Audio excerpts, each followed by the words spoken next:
एक अंग्रेज़ जर्नैल जिसकी अना, जुनून और ताकत के नशे ने सैकड़ों लोगों को एक साथ मौत के घाट उतार दिया।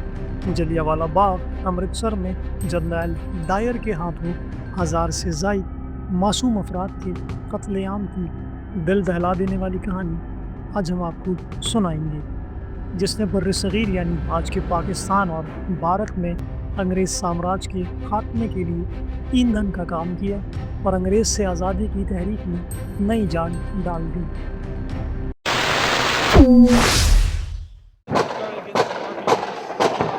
ये 13 अप्रैल 1919 का दिन था और ये वो वक्त था कि जब पहली आलमी जंग अभी-अभी ख़त्म हुई थी और बरतानिया और इत्तेहादियों को फतह मिली थी।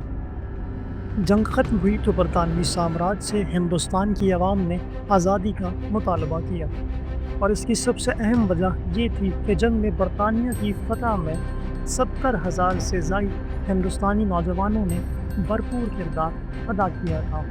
बरतानवी फ़ौज का हिस्सा बनकर अपना खून दिया था, इसलिए वो तवक्को कर रहे थे कि इस कुर्बानी के बदले में हिंदुस्तान को आज़ाद किया जाना चाहिए। मगर हिंदुस्तानी शायरी ये सोच भी नहीं रहे थे जो उन्हें इस कुर्बानी के बदले में मिलने जा रहा था।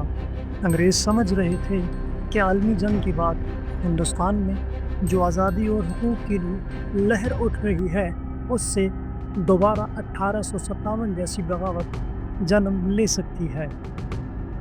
इससे निपटने के लिए बरतानवी साम्राज्य ने पूरे हिंदुस्तान में एक काला कानून नाफिज कर दिया, जिसका मकसद किसी भी मुमकिन बगावत को रोकना था।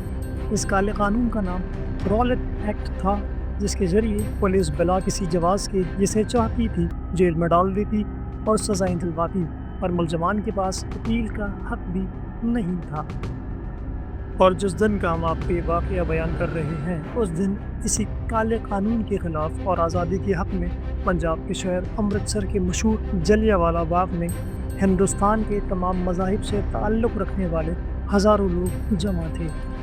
हिंदू भी थे, सिख भी थे, मुसलमान भी थे और इनमें औरतें और बच्चे भी शामिल थे, जिनकी तादाद 15,000 से 25,000 तक बताई जाती है।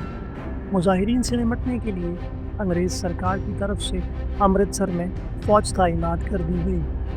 अंग्रेज़ अफसर ब्रिगेडियर हैरी डायर को जालंधर से खुसूसी तौर पर अमृतसर भेजा गया, जहां जनरल डायर ने सख्त क्रैकडाउन शुरू कर दिया। फिर जनरल डायर शाम 4 बजे 90 सिपाहियों और मशीन गनों से लैस होकर जलियांवाला बाग पहुंचा, जहां एक फ़ौजी जहाज़ भी परवाज़ करता हुआ नज़र आया, जिसे देखकर जलसे में मौजूद लोग खौफज़दा हुए। इसी दौरान जनरल डायर ने वो काम शुरू किया जिसकी तारीख़ में मिसाल नहीं मिलती, ना ही मुजाहिरीन इसकी तवक्को कर रहे थे। डायर ने जलसागाह पहुँचते ही अपने सिपाहियों को अंधाधुंध गोलियां चलाने का हुक्म दिया, जिस पर उनके सिपाहियों ने गोलियां बरसानी शुरू कर दी और मिनटों में चारों तरफ खून ही खून और लोग गिरते हुए नजर आए। यहाँ तक कि कोई गोली भी निशाने से खाली नहीं जा रही थी। औरतों और बच्चों समेत सैकड़ों निहत्थे लोगों को गोलियों से भून दिया गया और लाशों के ढेर लगा दिए गए। यहाँ तक कि फायरिंग उस वक्त तक जारी रही कि जब तक बंदूकों में गोलियां ख़त्म नहीं हुई और डायर को ये तसल्ली नहीं हुई कि अब कोई नहीं बचा। फायरिंग के नतीजे में हलाकतें इसलिए भी ज़्यादा हुई क्योंकि जलियांवाला बाग से बाहर निकलने का रास्ता बहुत ही तंग था, इसलिए किसी को वहाँ से निकलने की जगह ही नहीं मिल रही थी और जनरल डायर हुक्म दे रहे थे कि वहाँ ज़्यादा फायरिंग की जाए, जहाँ पर भीड़ ज़्यादा हो और किसी को भागने ना दिया जाए। जो लोग दीवार पर चढ़कर भागने की कोशिश कर रहे थे, वो भी बच नहीं पाए। गोलियों की बौछार से बचने के लिए कुछ लोग जान बचाने के लिए लेट गए, लेकिन उनको भी ताक कर निशाना बनाया गया। साथ ही कई लोगों ने जान बचाने के लिए कुएं में छलांग लगा दी, मगर जनरल डायर के हुक्म पर कुएं के अंदर भी गोलियां बरसाई गई। बाद में इसी कुएं से 100 से ज़्यादा लाशें निकाली गई। जनरल डायर जब उस वक्त कत्लेआम करवा रहा था, तो उस वक्त जनरल डायर के साथ मौजूद एक अंग्रेज़ अफसर ने भी उसे रोकने की कोशिश की, मगर डायर ने उनकी बात भी नहीं सुनी। گولیاں لگنے سے کسی کی آنکھ تو کسی کا پیٹ باہر آ چکا تھا، کسی کے جسم کا ایک حصہ تباہ ہو گیا تھا تو کسی کے جسم کا دوسرا حصہ تباہ ہو گیا تھا، اور چیخ و پکار کا ایک غیر معمولی عالم تھا۔ گولیاں چلنے کا سلسلہ مسلسل 10 منٹ تک جاری رہا اور 1650 راؤنڈ فائر کیے گئے۔ ہر طرف لاشیں ہی لاشیں اور خون ہی خون تھا، مگر یہ ظلم یہاں بھی نہیں رکا۔ مرنے والے تو مر گئے، مگر جو لوگ زخمی تھے انہیں پوری رات طبی امداد بھی نہیں ملی اور لاشیں بھی وہیں پڑی رہی، کیونکہ یہ بھی جنرل ڈائر کا حکم تھا۔